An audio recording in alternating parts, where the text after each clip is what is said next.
Olha, as casas de apostas desbancaram plataformas digitais populares do Brasil, como o YouTube e o WhatsApp, e assumiram o posto de segundo maior destino na internet brasileira. Ficaram atrás apenas do Google, segundo dados da SimilarWeb, que acompanha o tráfego da internet em todo o mundo. Essa apuração é do colunista Elton Simões Gomes, que está ao vivo conosco para contar os detalhes. Ô, Elton, quer dizer que as bets estão roubando o lugar de todo mundo, né? Do YouTube, do WhatsApp até, que são, digamos assim, os queridinhos dos brasileiros. As bets estão conquistando o coração e levando dinheiro do bolso dos brasileiros, né? Boa tarde para você. Boa tarde, Carla. Boa tarde, Sakamoto. Boa tarde, Diego. Bom, é triste ter que admitir, mas o brasileiro tem um novo queridinho para chamar de seu. Já foi o país do WhatsApp, já foi o país do YouTube e agora parece que é o país das casas de bets no mundo digital. Geralmente eu venho aqui para falar de inteligência artificial e novidades do mundo da tecnologia, mas a gente tem que admitir que o modelo de negócio que deu certo no Brasil em 2025 foram as casas de apostas no mundo virtual.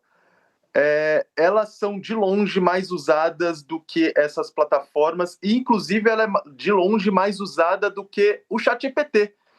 Em maio, por mês, aliás, por dia, 55 milhões de pessoas entravam diariamente em algumas das várias plataformas de bet. No ChatGPT eram 10 milhões de pessoas. A distância é muito grande, Diego. E isso só foi possível de ser constatado porque tem uma regulamentação em curso no Brasil desde o começo de ano.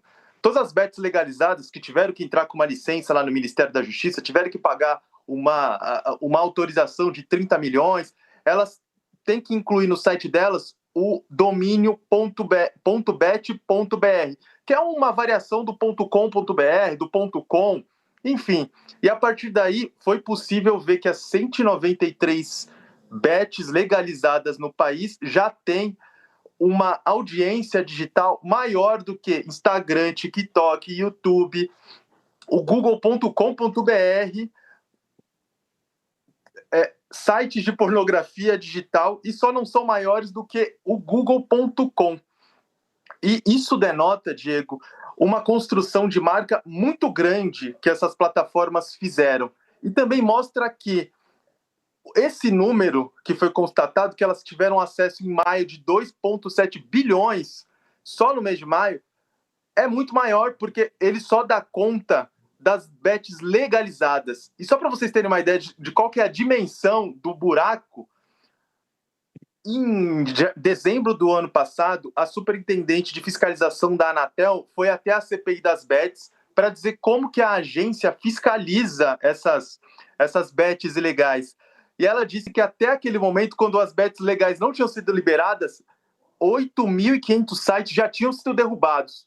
E as associações de bets legalizadas dizem que tem o número de bets ilegais é 50% maior. Ou seja, esse número que a gente trouxe na reportagem, ele é de longe muito maior do que está exposto aí, porque ele só denota aquelas bets que podem operar regularmente. E são as bets que, quer queiram ou não, elas têm uma preocupação em reconhecer se só tem maiores de idade entrando na plataforma, se o dinheiro é recolhido em contas dentro do Brasil, se impostos são recolhidos, se há todo o trâmite burocrático legal sendo tratado ali. Com as bets ilegais não dá para exigir isso, porque elas estão à margem da lei, elas passam ao radar da burocracia, passam ao largo do radar dessa régua digital também.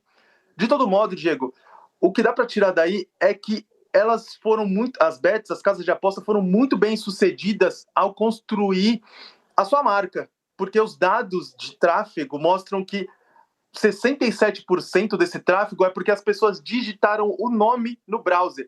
Eu pergunto a você, qual foi a última vez que você entrou na internet e digitou letra por letra o nome de um site? Eu não me lembro a última vez que eu fiz isso, mas boa parte do tráfego das casas de apostas tem sido assim. E a segunda fonte de tráfego é busca orgânica no Google, mas as pessoas buscam pelo nome da casa de aposta. Não é nenhuma palavra relacionada, nada assim. É tudo feito porque elas construíram muito bem o marketing. E tinha uma ilusão de que os influenciadores, eles eram muito preponderantes em incentivar as pessoas a irem às casas de apostas, mas não é o que os dados de tráfego mostram. As redes sociais são responsáveis por apenas 8% do tráfego que essas plataformas recebem. O que esses influenciadores fazem é emprestar a credibilidade deles para chancelar essas plataformas no imaginário popular. Mas, no fim das contas, ali no ponteiro do negócio, eles não levam dinheiro necessariamente para essas bets, eles levam confiança, credibilidade. É isso que eles emprestam para essas plataformas, Diego. Sakamoto, e aí? Bem, antes de mais nada, boa tarde pro Elton, parabéns pela apuração. Ô, Diego, as bets passam o zap, viram febre, e lembrando que febre é sintoma de doença, né? Quando eu vi a matéria do Elton trazendo que as bets se tornaram o segundo maior destino da internet brasileira, passando o zap, passando o YouTube, e considerando, como ele mesmo falou, que isso sem considerar os mecanismos de busca, o Google é acionado, que continua em primeiro lugar, é acionado para procurar bet, né? Quando colocado isso, né, a gente lembra que é inegável que bets realmente são uma febre, e como qualquer febre não é uma doença, febre é um sintoma, e é um sintoma de uma sociedade doente que está delirando acordada, acreditando que é possível resolver seus problemas econômicos em um estalar de dedos, ignorando a máxima de qualquer jogatina que a banca vence sempre. Empresas do setor estão faturando bilhões, não pagam impostos condizentes com o impacto deletério que causa em termos de saúde pública e, pior, ainda tentam influenciar e pressionar políticas para evitar mudanças na regulamentação, trazendo regulamentações mais duras, principalmente no que diz respeito ao anúncio e publicidade, atuando, inclusive, para ter parlamentares para chamar de seus. O avanço das bets, o crescimento desenfreado das bets, não é um fenômeno natural do mercado, mas ele é resultado de uma combinação perversa de publicidade agressiva, regulação insuficiente e um Estado que age como cúmplice desde que a grana dos impostos entre no caixa. Elas investem pesado em marketing, patrocínio, anúncios que transformaram o jogo em um vício socialmente aceito. A diferença entre bet e crack é que crack você não compra pelo celular, até compra no delivery, mas você não consegue ter o prazer do crack no celular a um toque de distância. O Brasil, ele não proíbe propaganda de bets, ele deveria proibir propaganda de bets ou liberar propaganda de crack, porque famílias desestruturadas por conta do jogo a gente tem nas duas situações. As casas de apostas estão vendendo a ilusão de enriquecimento fácil, usando, como o Elton falou, jogadores famosos, influenciadores como garoto propaganda. A mensagem é clara, basta apostar para mudar de vida. O que eles não mostram são os milhões que perdem o dinheiro do aluguel, o salário, a poupança da família, acreditando que vão ficar ricos. E o trabalho de convencimento de bet é tão invasivo que domina estádio de futebol, programas de TV, programas de jornalismo, redes sociais, enquanto outros países do mundo impõem restrições para impedir que os jovens caiam nessa conversa fácil, né? O que a gente tem visto aqui no Brasil é o contrário. E aí, olha, a gente poderia, enquanto isso, o prejuízo social fica a cargo do poder público. O apostador é esmagado e aí o bagaço é entregue para o SUS. E o SUS não está tendo estrutura para tratar a quantidade de gente. Está tendo suicídio, está tendo muita coisa. Né? Ou seja, as bets privatizam o lucro, socializam o prejuízo, enquanto isso o poder público faz cara de paisagem. Aí alguns defendem... eu não vou entrar no mérito, essa história é claro que a gente poderia discutir muito e muito e muito, né? Agora, se o Brasil não acordar, ele vai seguir refém de uma roleta que só para quando o jogador já perdeu tudo. Ô Carla, e dentro dessa campanha na internet de taxação de super ricos, tem um tal de BBB, e um desses Bs eram as bets. Exatamente. O governo tem buscado esse. Primeiro, boa tarde para o Elton, que eu não falei, parabéns pela matéria também, porque quando eu li eu fiquei bem impressionada. Mas o governo tem batido nessa tecla também de que nesse universo imenso que agora essa matéria mostra, né, de como de fato caiu aí, está dominando o país. há um potencial imenso de arrecadação, né? Então, o governo olha para isso. E aí tem o que o Saka colocou aí um pouco dessa questão de saúde pública. Dentro do governo tem gente que fala, olha, essa questão é, antes de mais nada, uma questão de saúde pública e educação, mas tem gente que olha de uma forma mais objetiva diante dessa realidade, peraí, estão ganhando dinheiro lá sem ninguém taxar nada? Não, pera, vamos pegar um quinhão dessa questão. E aí, por isso, tá aí nessa campanha do governo também, nessa BBB aí, a taxação também de bilionários e bets, bilionários e qual outro? Agora me fugiu. Bets, Bilionários, bets, bilionários e bancos. bancos.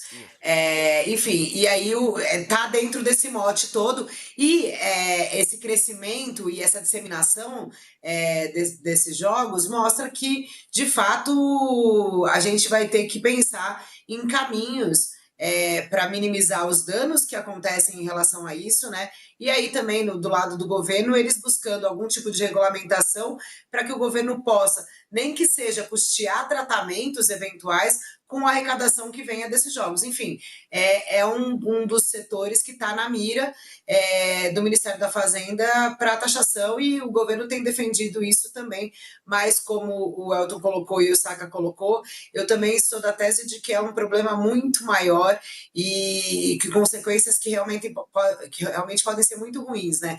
E eu acho que o brasileiro tem realmente aquela coisa de surpreender, né? A gente gosta de ser muito, né, novas tecnologias, enfim, é isso. A gente adora usar o WhatsApp e tudo mais. E aí, quando eu vi que passou o WhatsApp, eu pensei, meu Deus, realmente acho que é difícil pensar em como diminuir essa febre, como o Saka colocou muito bem, que mostra que tem algo errado. Verdade. Elton, quer complementar? Eu queria só fazer um seguinte adendo, que eu acho muito curiosa essa sigla do BBB, que é de bancos, bets Bancos, bets e bilionários. Bancos, bets e bilionários, porque estamos prestes a ver uma junção de outro B que não está na conta, mas está no alvo do governo, que são as Big Techs. Porque até agora, esses números que eu trouxe na matéria, eles dão conta apenas de acessos feitos pelos navegadores. As pessoas digitam o nome da casa de apostas para fazer aposta, para entrar na plataforma. Porque essas casas de apostas, elas eram proibidas de ter aplicativo até agora. Só que há 2 semanas atrás, o Google mudou algumas regras internas em nível global e vai começar a permitir aplicativos de casas de apostas, algo que a Apple, também pressionada, ainda não liberou. E com o aplicativo no celular do jogador, o tráfego vai se manter basicamente a mesma, o tráfego de internet vai se manter o mesmo, mas a fidelização daquele jogador vai aumentar, porque as fricções que ele tinha ao entrar na casa de apostas pelo navegador, pelo browser, vão ser menores. Então, muito provavelmente, às vezes que ele aciona o aplicativo a casa de apostas pelo aplicativo vão ser muito maiores. Então, todas essas consequências para a saúde mental e saúde pública que o Sakamoto trouxe e para as questões de endividamento que estão na linha de visão do governo, elas muito provavelmente vão se acentuar a partir de agora, porque foi dada a largada para mais uma bomba relógio dentro dessa guerra que não tem fim do Brasil com as bets.